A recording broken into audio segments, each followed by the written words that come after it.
Servus Leute! Servus! Wir befinden uns heute in Hauzenberg, das liegt im niederbayerischen Landkreis Passau. Und da stellen wir euch heute die bayerische Tradition des Schnapsbrennens vor. Genau, und dazu sind wir in der alten Hausbrennerei Penninger. Dazu gehört auch das erste bayerische Schnapsmuseum.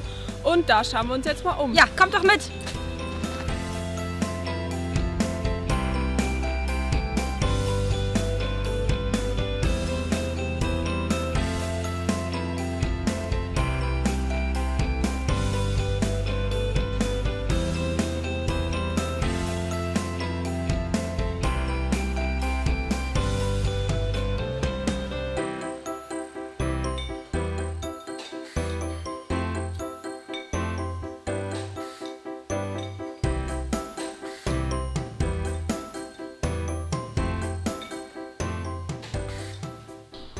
So, wir befinden uns jetzt in der Essigbrennerei bei Penningers. Neben uns steht Stefan Penninger und der erklärt uns jetzt noch ein bisschen was zu den Schlagerprodukten, nämlich dem Blutwurz und dem Bärwurz. Genau.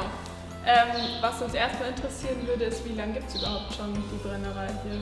Also die Brennerei Penninger existiert seit 1905. Also wir haben als kleiner Krämerladen begonnen, Kolonialwaren, Kaffee, Kakao und so weiter. 1905 ist dann die Essigproduktion dazugekommen. Also wir stehen ja hier vor unserem großen Essigbildner, in dem der Penninger Frontline-Essig hergestellt wird. Und in den 1920er Jahren ist dann die Obstbrennerei dazugekommen. Also erst Obstbrände aus Äpfeln und Birnen und dann in den 60er Jahren auch unser ältester Kräuterschlager, der Penninger Bärwurz. Wie ist denn das? Also wir sind ja tatsächlich wegen der bayerischen Tradition hier. Was macht denn den Blutwurz und den Bärwurz tatsächlich bayerisch traditionell? Also Blutwurz und Bärwurz sind zumindest für den bayerischen Wald und der Blutwurz auch für ganz Bayern wirklich absolut typische Schnäpse, weil sie halt aus Produkten aus der Region hergestellt werden, die es auch so dominant eigentlich nur bei uns gibt. Es gibt auch noch an ein paar anderen Stellen, wo sie wachsen, aber hier in Bayern wurden sie als erstes zur Spirituose, also zum Kräutergeist oder zum Kräuterlikör weiterentwickelt und dadurch sind sie eigentlich so typisch für unsere Region.